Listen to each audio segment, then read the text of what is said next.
Hi students, இன்னைக்குள்ள கிளாஸ்ல P block elements 1ல இருந்து boron trifluoride ஓட preparation, property and uses பத்தி பார்க்க போறோம். So first preparation பார்த்தோம்னா ஒரு 3 step, அதாவது ஒரு 3 methodsல boron trifluoride prepare பண்ணலாம். So first method என்னன்னு பாத்தீங்கன்னா boron trioxide எடுத்து B2O3 boron trioxide எடுத்து calcium fluoride and calcium fluoride CaF2 and sulfuric acid H2SO4 sulfuric acid எடுத்து நல்லா ஹீட் பண்ணும்போது இதுல இருந்து நமக்கு என்ன கிடைக்கும் boron trifluoride அதாவது ஈஸியா ஞாபகம் வச்சுக்கணும்னா boron split into positive and oxygen negative so இங்க calcium பாசிட்டிவா இருக்கும் fluorine negative hydrogen positive and sulfate negative so இங்க இருக்கக்கூடிய பாசிட்டிவும் இந்த நெகட்டிவும் கம்பைன் ஆகும்போது நமக்கு என்ன கிடைக்கும் BF போரானோட வேலன்சி பார்த்தோம்னா 3 எப்பவுமே கிராஸ்ல தான் எடுப்போம் அப்போ BF3 பிளஸ் நெக்ஸ்ட் என்ன இருக்குன்னு பாத்தீங்கன்னா கால்சியம் பிளஸ்ஸா இருக்கு இங்க சல்ஃபேட் மைனஸா இருக்கு சோ இந்த கால்சியம் பிளஸும் சல்ஃபேட் மைனஸும் சேரும்போது நமக்கு என்ன கிடைக்கும் கால்சியம் சல்ஃபேட் பிளஸ் பேலன்ஸ் என்ன இருக்கு இங்க ஒரு H பிளஸ் இருக்கு இங்க ஒரு O மைனஸ் இருக்கு நமக்கு தெரியும் ஹைட்ரஜனும் ஆக்சிஜனும் கம்பைன் ஆச்சுனாலே நமக்கு என்ன கிடைக்கும் வாட்டர் தான் கிடைக்கும் சோ H2O சோ நெக்ஸ்ட் ஸ்டெப்ல ஈக்குவேஷனை பேலன்ஸ் பண்றோம் இப்போ பேலன்ஸ் பண்ணும்போது இங்க போரான் 1 இருக்கு சாரி இங்க 2 இருக்கு இங்க 1 இருக்கு சோ பேலன்ஸ் பண்றதுக்காக இங்க ஒரு 2 போட்டுக்கலாம் நெக்ஸ்ட் ஆக்சிஜன் இங்க 3 இருக்கு கால்சியம் கரெக்ட்டா தான் இருக்கு இல்லையா இங்க 1 இப்போ ஆக்சிஜன் இங்க 3 இருக்கு இங்க 4 7 இருக்குல்ல இங்க எவ்வளவு இருக்கு இங்க ஒரு 4 இருக்கு இங்க 1 தான் இருக்கு சோ 7 ஆகணும்னா இங்க ஒரு 3 போட்டோம்னா இங்க ஒரு 4 plus 3 என்ன ஆயிடுச்சு 7 ஆயிடுச்சு next calcium okay fluorine F2 இங்க எவ்வளவு இருக்குன்னு பாருங்க 2 into 3 6 இருக்கு சோ இங்க 6 ஆகணும்னா நம்ம இங்க என்ன போட்டாகணும் ஒரு 3 போட்டோம் அப்படின்னா இப்ப கால்சியம் இங்க 3 ஆயிடுச்சு சோ இந்த பக்கம் பேலன்ஸ் பண்றதுக்காக கால்சியம் 3 போட்டுடலாம் இப்ப பாருங்க சல்ஃபேட் இங்க 3 இருக்கு இங்க சல்ஃபேட் 1 தான் இருக்கு சோ சல்ஃபேட் பேலன்ஸ் பண்றதுக்காக 3 போட்டோம் அப்படின்னா இப்ப ஹைட்ரஜன் 3 into 2 6 ஹைட்ரஜன் இங்கேயும் 3 into 2 6 ஹைட்ரஜன் இப்ப எல்லாமே பேலன்ஸ்டா இருக்கும் செக் பண்ணுங்க எல்லாமே கரெக்டா இருக்கா அப்படின்னு செக் பண்ணுங்க சோ செகண்ட் ஸ்டெப் என்னன்னு பார்த்தோம் அப்படின்னா செகண்ட் ஸ்டெப்ல again this boron trioxide B2O3 treated with carbon C plus fluorine F2 boron trioxide அடுத்த ஸ்டெப்ல கார்பன் கூடயும் fluorine கூடயும் ரியாக்ட் பண்ணும்போது நமக்கு என்ன கிடைக்குது boron trifluoride அதாவது boron பாசிட்டிவ் சொன்னோம்ல ஆக்சிஜன் நெகட்டிவ் கார்பன் பாசிட்டிவ் இது நெகட்டிவ் சோ இப்போ boron பிளஸும் மைனஸும் சேரும்போது என்ன ஆகும் BF போரானோட வேலன்சி 3ங்கிறதுனால என்ன போடலாம் BF3 பிளஸ் இங்க இருக்கக்கூடிய கார்பன் பிளஸ் ஆக்சிஜன் மைனஸ் ரெண்டும் கம்பைன் ஆகும்போது நமக்கு என்ன கிடைக்கும் carbon monoxide so equation balance பண்றோம் இப்போ பேலன்ஸ் பண்ணும்போது இங்க போரான் 2 இருக்கு இங்க ஒரு 2 போட்டோம்னா போரான் பேலன்ஸ் ஆயிடும் அப்புறம் ஆக்சிஜன் இங்க 3 இருக்கு இங்க 1 தான் இருக்கு சோ இங்க ஒரு 3 போட்டோம் அப்படின்னா கார்பன் 3 ஆயிடுச்சு சோ இங்க ஒரு கார்பன் 3 போட்டுக்கலாம் இப்போ fluorine 2 into 3 6 இருக்குல்ல சோ இங்க ஒரு 3 போட்டோம்னா fluorine பேலன்ஸ் ஆயிடும் சோ ஈக்குவேஷன் பேலன்ஸ்டா இருக்கு நெக்ஸ்ட் தேர்ட் ஒன் என்னன்னா லெபார்டரி லேப்ல எப்படி போரான் ட்ரைஃப்ளூரைடு ப்ரிப்பேர் பண்ணலாம் அப்படிங்கறது பார்க்க போறோம் சோ இதுக்கு நம்ம எடுக்கக்கூடியது என்னன்னா பென்சீன் டையசோனியம் டெட்ராஃப்ளூரோபோரேட் ஃபார்முலா என்னன்னு பாத்துக்கோங்க C6H5 பென்சீன் டையசோனியம் அப்படின்னா N2 போடணும் டெட்ராஃப்ளூரோ டெட்ரானா 4 இல்லையா அப்போ 4F அப்ப டெட்ராஃப்ளூரோபோரேட் புரிஞ்சுதா பென்சீன் டையசோனியம் டெட்ராஃப்ளூரோபோரேட் எடுத்து ஹீட் பண்றோம் ஹீட் பண்ணும்போது இது என்ன ஆகுதுன்னா டீகம்போஸ் ஆகுது அப்ப இது எப்படி டீகம்போஸ் ஆகலன்னா இது அதாவது இதுல இருக்கக்கூடிய நைட்ரஜன் கேஸ் தனியா இதுல இருந்து வெளியே போகுது நமக்கு என்ன கிடைக்குது BF3 வேணும் இல்லையா நம்ம ப்ரிப்பேர் பண்றது என்னது BF3 அப்ப இதுல இருக்கக்கூடிய ஒரு ஃப்ளூரின் எது கூட கம்பைன் ஆகும் C6H5 கூட கம்பைன் ஆகும் அப்ப என்ன கிடைக்கும் C6H5F அப்புறம் BF3 பிளஸ் என்ன சொன்னோம் நைட்ரஜன் கேஸ் வெளியே போகுது சோ இந்த ஈக்குவேஷனையும் இது பேலன்ஸ்டா தான் இருக்கு இல்லையா நம்ம இதுல உள்ள இருக்கக்கூடிய மேக்சிமம் டீகம்போஸ் வரும்போது அதுவாவே சிதைவடைகிறது ஸோ எல்லாமே பேலன்ஸ்டாக தான் இருக்கு. ஸோ இந்த 3 ஸ்டெப்ஸ் தான் போரான் ட்ரைஃப்ளூரைடு எப்படி ப்ரிப்பேர் பண்றது அப்படிங்கிறது. Next properties of boron trifluoride பார்க்கலாம். ஸோ ஃபர்ஸ்ட் ப்ராப்பர்ட்டி என்னன்னா it has a planar geometry. Planar ஜாமெட்ரினா அதோட ஷேப் சொல்றது தான். இப்போ BF3 இருக்கு. ஸோ போரான் சென்டர்ல வந்து இந்த 2 சைட்லையும் ஃப்ளூரின், இந்த மேல ஃப்ளூரின், இந்த மாதிரி இருக்கக்கூடியதை நம்ம என்ன சொல்லுவோம், பிளானார் ஜாமெட்ரி அப்படின்னு சொல்றோம். நெக்ஸ்ட் என்னன்னா எலக்ட்ரான் டிஃபிஷியன்ட் காம்பவுண்ட். போரான் நம்ம ஃபர்ஸ்டே சொல்லியிருக்கோம், போரான்ங்கிறது எலக்ட்ரான் டிஃபிஷியன்ட் காம்பவுண்ட். அது எப்படின்னு பாத்தீங்கன்னா இப்போ போரானோட அட்டாமிக் நம்பர் நமக்கு தெரியும் 5 இல்லையா. இப்போ இதோட கான்ஃபிகரேஷன் எப்படி போடுவோம், 1s2 2s2 2p1, அப்பதான் 5 எலக்ட்ரான்ஸ் ஆச்சு. ஸோ அவுட்டர் மோஸ்ட்ல எவ்வளவு எலக்ட்ரான்ஸ் இருக்கு, 3 எலக்ட்ரான், sல 2 pல 1, ஸோ 3 எலக்ட்ரான்ஸ் இருக்கு. ஸோ இந்த 3 எலக்ட்ரான்ஸ் இருக்கிறதுனால போரானுக்கு எவ்வளவு பாண்ட் ஃபார்ம் பண்ண முடியும், 3 பாண்ட் ஃபார்ம் பண்ண முடியும். அப்படிதான் 3 ஃப்ளூரின் ஆட்டம் என்னதா இருக்கு, பாண்டடா இருக்கு இல்லையா. இப்போ ஆக்டெட் ரூல்னு சொல்லி ஒரு ரூல் இருக்கு. இந்த ரூல் என்ன சொல்லுது அப்படின்னா ஒவ்வொரு போரான், அதாவது பாண்டிங்ல இன்வால்வ் ஆகும் போது ஒவ்வொரு அந்த ஆட்டம் ஆனது என்ன பண்ணணும் அப்படின்னா அதோட 8 எலக்ட்ரான்ஸை சாட்டிஸ்ஃபை பண்ணணும். இப்போ போரான் பாத்தீங்கன்னா இப்போ போரானுக்கு ஃப்ளூரினுக்கு இடையில ஒரு பாண்ட் ஃபார்ம் ஆயிருக்குல்ல, கோவலண்ட் பாண்ட்னு சொல்லுவோம். ஏன்னா by mutual sharing of electrons, boron ஒரு எலக்ட்ரானை ஷேர் பண்ணுது, இந்த ஃப்ளூரின் ஒரு எலக்ட்ரானை ஷேர் பண்ணும்போது இங்க ஒரு கோவலண்ட் பாண்ட் ஃபார்ம் ஆகுது. அதே மாதிரி தான் இந்த பக்கமும் போரானும் ஃப்ளூரினும் மியூச்சுவலா ஷேர் பண்ணும்போது, ஒவ்வொரு எலக்ட்ரானும் ஷேர் பண்ணும்போது தான் ஒவ்வொரு பாண்ட் ஃபார்ம் ஆகுது. சோ இந்த பாண்ட் நம்ம என்ன சொல்றோம், கோவலண்ட் பாண்ட். இப்ப பாத்தீங்கன்னா இப்ப எவ்வளவு எலக்ட்ரான்ஸ் போரானுக்கு, இப்ப எவ்வளவு எலக்ட்ரான்ஸ் இருக்கு, 2 4 6 எலக்ட்ரான்ஸ். நான் என்ன சொன்னேன், ஆக்டெட் ரூல சாட்டிஸ்ஃபை பண்ணணும் அப்படின்னா ஒவ்வொரு எலிமெண்ட்டுக்கு எவ்வளவு 8 வரணும். சோ இதுக்கு எவ்வளவு 2 எலக்ட்ரான்ஸ் இதுக்கு லெஸ்ஸா இருக்கு. எதுக்கு, to satisfy the octet configuration or octet rule. So this boron need 2 more electron to satisfy the octet configuration, அப்படிதானே. சோ இதனால இந்த 2 எலக்ட்ரான் இதுக்கு குறைவா இருக்கிறதுனால தான் நம்ம இந்த போரான் என்ன சொல்றோம், இந்த BF3 மாலிகூல் என்ன சொல்றோம், is a electron deficient compound அப்படின்னு சொல்றோம். புரியுதல்ல. Next accept electron pair to form coordinate covalent bond. இப்ப நான் இப்ப சொல்லியிருக்கேன், அதாவது boron need to accept 2 more electron to satisfy the octet configuration அப்படின்னு சொன்னேன், அப்படிதானே. சோ இந்த போரான் இந்த 2 எலக்ட்ரானை என்ன பண்ணுது, அக்செப்ட் பண்ணும்போது அங்க ஃபார்ம் ஆகக்கூடிய பாண்ட் என்ன பாண்ட்னா கோஆர்டினேட் கோவலண்ட் பாண்ட். மியூச்சுவல் ஷேரிங்ல ஃபார்ம் ஆகக்கூடிய பாண்ட் என்ன சொன்னோம், கோவலண்ட் பாண்ட்னு சொன்னோம். சோ அக்செப்ட் பண்ணும்போது எக்ஸாம்பிள் போட்டு சொல்றேன், அப்ப இன்னும் கொஞ்சம் கூட ஈஸியா உங்களுக்கு புரியும். இப்ப பாருங்க, BF3 போரான் ட்ரைஃப்ளூரைடு எடுக்கிறோம். இதுக்கு கூட என்ன எடுத்துக்கிறோம்னா அமோனியா எடுத்துக்கிறோம். சோ இதுல இருக்கக்கூடிய அமோனியாவுக்கு 2 லான் பேர் ஆஃப் எலக்ட்ரான் இருக்கு. What is mean by lone pair of electron அப்படின்னா electron which not involving the bonding, சரியா. அதாவது 2 டைப் ஆஃப் பேர்னு சொல்லுவோம், என்னன்னா பாண்ட் பேர் அண்ட் லான் பேர். லான் பேர், இன்னொன்னு என்ன சொல்லுவோம் அப்படின்னா பாண்ட் பேர் ஆஃப் எலக்ட்ரான் அப்படின்னு சொல்லுவோம். இப்ப 2 என்னன்னு நான் சொல்றேன் பாருங்க.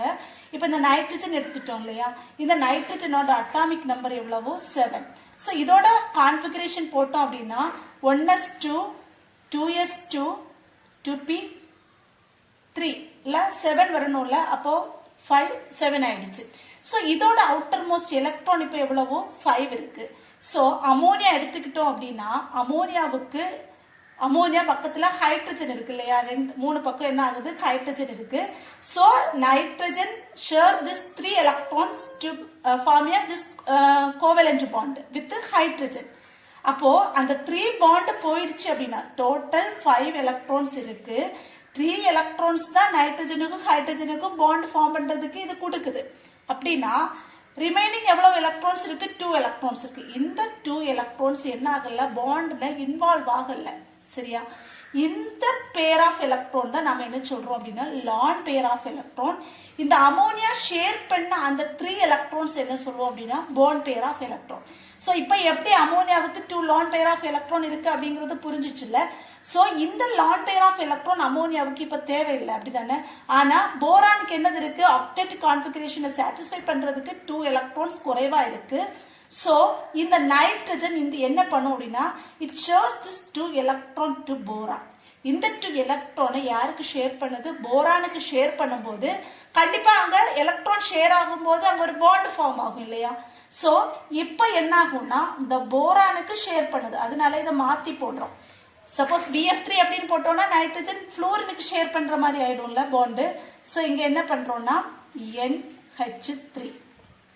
இப்ப இந்த பாண்ட் தான் நம்ம என்ன சொல்றோம்னா கோஆர்டினேட் கோவலண்ட் பாண்ட்னு சொல்றோம். கோவலண்ட் பாண்ட்னு தெரியும், மியூச்சுவலா ஷேர் பண்றது.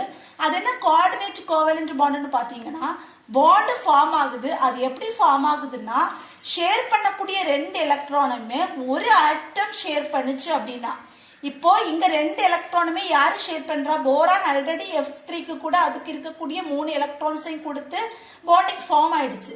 இப்ப நைட்ரஜன் NH3 கூட பாண்ட் பண்ணணும்னா போரானுக்கு எலக்ட்ரான் இல்ல, அப்படிதானே? சோ அந்த பாண்ட் ஃபார்ம் பண்றதுக்காக nitrogen shares this 2 electron to boron to form a coordinate covalent bond. புரியுதுல்ல? அப்ப கோஆர்டினேட்னு மீனிங் என்னன்னா அந்த பாண்ட் ஃபார்ம் ஆகுறதுக்கு ஒரு ஆட்டம் 2 எலக்ட்ரானை ஷேர் பண்ணுச்சு அப்படின்னா அப்போ ஃபார்ம் பண்ணக்கூடிய பாண்ட் தான் நம்ம என்ன சொல்லுவோம்? கோஆர்டினேட் கோவலண்ட் பாண்ட் அப்படின்னு சொல்றோம். So புரிஞ்சதுல? when boron trifluoride accept electron pair to form coordinate covalent bond. next they form complex. இந்த காம்ப்ளெக்ஸ் எப்படி ஃபார்ம் ஆகுறதுங்கறத நம்ம அடுத்து பார்க்கலாம். நெக்ஸ்ட் ப்ராப்பர்ட்டி என்னன்னு பாத்தீங்கன்னா on hydrolysis என்னது boron trifluoride ஹைட்ரோலைசிஸ் பண்ணும்போது boric acid obtain ஆகுது. அது எப்படின்னு பார்க்கலாம். boron trifluoride BF3 plus hydrolysis அப்படினால என்ன சொல்லுவோம்? addition of water. அப்ப H2O கூட கம்பைன் ஆகும்போது நான் ஆல்ரெடி சொல்லியிருக்கேன், பாத்துக்கோங்க. BF3 அதாவது போரான் இருக்கு இல்லையா? அப்ப போரான் வாட்டர் கூட போரான் இருந்து நம்ம எடுக்கக்கூடிய ஒரு காம்பவுண்டா போரான் இருந்து அதுல வாட்டர் நம்ம ஆட் பண்ணோம்னா கண்டிப்பா நமக்கு என்னதான் கிடைக்கும்? போரிக் ஆசிட் தான் கிடைக்கும். போரிக் ஆசிட் ஃபார்முலா என்ன படிச்சோம்? H3BO3. இப்போ மீதி என்னது இருக்கு? போரான் இது கிடைச்சிச்சு, அதாவது போரிக் ஆசிட் கிடைச்சிச்சு. நெக்ஸ்ட் இங்க ஹைட்ரஜன் இருக்கு, இதுல இருக்கக்கூடிய fluorine. So hydrogen fluoride. So இது ஃபர்ஸ்ட் ஸ்டெப் பார்த்துட்டோம். அடுத்து என்னன்னா இந்த போரிக் ஆசிட் திரும்ப இந்த ஹைட்ரஜன் ஃப்ளூரைட் கூட ரியாக்ட் பண்ணி H3BO3 plus HF.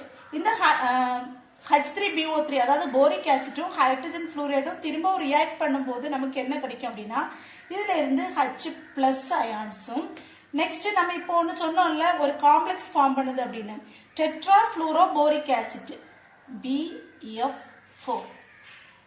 டெட்ராஃப்ளூரோபோரிக் ஆசிட் அப்படிங்கிற ஒரு காம்ப்ளெக்ஸ் பிளஸ் இதுல இருந்து H2O ரிமூவ் ஆகுது. அதாவது ஆக்சுவலா நமக்கு BF3 H2O டிசால்வ் பண்ணும்போது நமக்கு கிடைக்கக்கூடிய ஒரு ஸ்டெப்ல கிடைக்கக்கூடியது நம்ம என்ன பண்ணிருக்கோம்னா அது 2 ஸ்டெப்பா நம்ம எழுதியிருக்கோம். சோ இது நம்ம என்ன பண்ணணும்னா ஈக்குவேஷனை பேலன்ஸ் பண்ணிட்டு இதோட நெட் ரியாக்ஷன் கண்டுபிடிக்கணும். சோ ஃபர்ஸ்ட் ஈக்குவேஷன் பேலன்ஸ் பண்ணலாம். இந்த புரிஞ்சிச்சுல? அதாவது போரான் ட்ரைஃப்ளூரைடு எடுத்து ஹைட்ரோலைசிஸ் பண்ணும்போது போரான் இருக்கிறதுனால கண்டிப்பா போரிக் ஆசிட் கிடைக்கும். அப்புறம் ஹைட்ரஜனும் ஃப்ளூரின் இருக்கிறதுனால ஹைட்ரஜன் ஃப்ளூரைடு. அப்புறம் செகண்ட் ஸ்டெப்ல இந்த போரிக் ஆசிடும் ஹைட்ரஜன் ஃப்ளூரைடும் திரும்ப ரியாக்ட் பண்ணும்போது இதுல இருக்கக்கூடிய H+ அயான்ஸ் இன்னொரு காம்ப்ளெக்ஸ் என்னது? டெட்ராஃப்ளூரோபோரிக் ஆசிட். ஃப்ளூரோபோரிக் ஆசிட்னு சொல்லலாம், டெட்ராஃப்ளூரோபோரிக் ஆசிட் அப்படின்னு சொல்லலாம். பிளஸ் இதுல இருந்து வாட்டர் கிடைக்குது. சோ நெக்ஸ்ட் ஈக்குவேஷனை பேலன்ஸ் பண்ண போறோம். பேலன்ஸ் பண்ணும்போது பாருங்க இங்க H3 இருக்கு இல்லையா? இங்க H2 தானே இருக்கு. சாரி, இங்க H3, இங்க ஒரு ஹைட்ரஜன் இருக்கு. சோ 4 இருக்கு. சோ பேலன்ஸ் பண்றதுக்காக என்ன பண்ணலாம்? இங்க ஒரு 2 போட்டோம் அப்படின்னா 2 × 2 4 ஆயிடுச்சு. நெக்ஸ்ட் இப்போ ஆக்சிஜன் பாருங்க, இங்க 3 ஆக்சிஜன் இருக்கு, இங்க 2 ஆக்சிஜன் தான் இருக்கு. சோ நம்ம இங்க என்ன பண்ணி ஆகணும்? ஒரு 3 போட்டு ஆகணும் இல்லையா? இந்த ஆக்சிஜன் பேலன்ஸ் பண்றதுக்காக அது 3 மாத்தி ஆகணும். இப்ப ஹைட்ரஜன் சேஞ்ச் ஆயிடுச்சுல்ல? ஹைட்ரஜன் 3 × 2 6 ஹைட்ரஜன் ஆயிடுச்சு. சோ இங்க என்ன பண்ணலாம்? ஒரு 3 போட்டோம் அப்படின்னா இப்ப இங்க 3 ஹைட்ரஜன், இங்க 3 ஹைட்ரஜன், சோ 6 பேலன்ஸ் ஆயிடுச்சு. இப்ப இங்க போரான் கரெக்டா தான் இருக்கு. ஃப்ளூரின் பார்க்கலாம், இங்க 3, இங்க 3. சோ ஃப்ளூரின் எப்படி இருக்கு? கரெக்டா இருக்கு.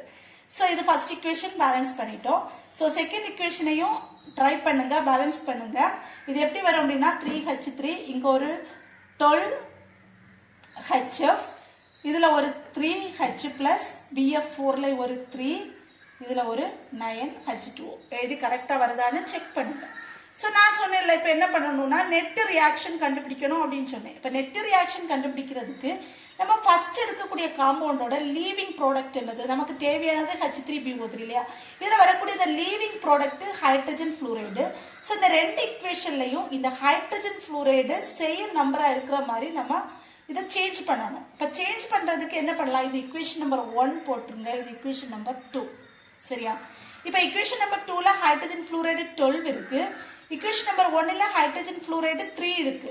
சோ இத 12 மாத்தணும்னா equation 1 is multiplied by 4. So when the equation 1 is multiplied 4, equation 1 multiplied by 4 எழுதிக்கலாம். அப்ப என்ன வரும் 4BF3 plus இங்க 3 இருக்குல்ல, அப்ப 3 into 4 12H2O gives இங்க 4H3BO3 plus இங்க 3 இருக்கு, 4 ஆல மல்டிப்ளை பண்றோம். so 12HF இந்த ஈக்குவேஷனை அப்படியே போட்டுடலாம் சரியா. இங்க ஆல்ரெடி 12 இருக்கிறதுனால அதை அப்படியே போட்டுடுங்க. அப்ப என்ன வரும் 3H3BO3 plus 12HF gives 3H plus 3BF4 minus plus 9H2O. இப்போ இந்த ஈக்குவேஷன் என்ன பண்ண போறோம் அப்படின்னா டிவைட் பண்றோம், அதாவது நம்ம கேன்சல் பண்ண போறோம். ரைட் ஹேண்ட் சைடும் லெஃப்ட் ஹேண்ட் சைடும் கேன்சல் பண்ணோம் அப்படின்னா இப்ப பாருங்க நம்ம இந்த 12HF இங்க இருக்கு, இங்கேயும் 12HF இருக்கு. அப்ப என்ன பண்ணியாச்சு, கேன்சல் பண்ணியாச்சு. சோ நெக்ஸ்ட் பாருங்க BF3, எங்கேயுமே BF3 இல்ல, இந்த பக்கத்துல BF4 தான் இருக்கு, BF3 இல்ல. சோ அந்த 4BF3 அப்படியே வச்சுக்கோங்க, 4BF3. நெக்ஸ்ட் இந்த பக்கம் 12H2O இருக்கு சரியா. இங்க எவ்வளவு H2O இருக்கு, 9H2O. இது ஒரு சப்ஸ்ட்ராக்ஷன் மாதிரி தான். இப்ப 12ல இருந்து 9H2O போயிடுச்சுன்னா பேலன்ஸ் இங்க எவ்வளவு H2O இருக்கும், ஒரு 3H2O. சோ இதை அப்படியே போட்டுருங்க 3H2O. நெக்ஸ்ட் பாருங்க இங்க H3BO3 4 இருக்கு, இங்க 3 இருக்கு. சோ இந்த 3H3BO3 போயிடுச்சு அப்படின்னா இங்க எவ்வளவு இருக்கும், 1 தான் இருக்கும்.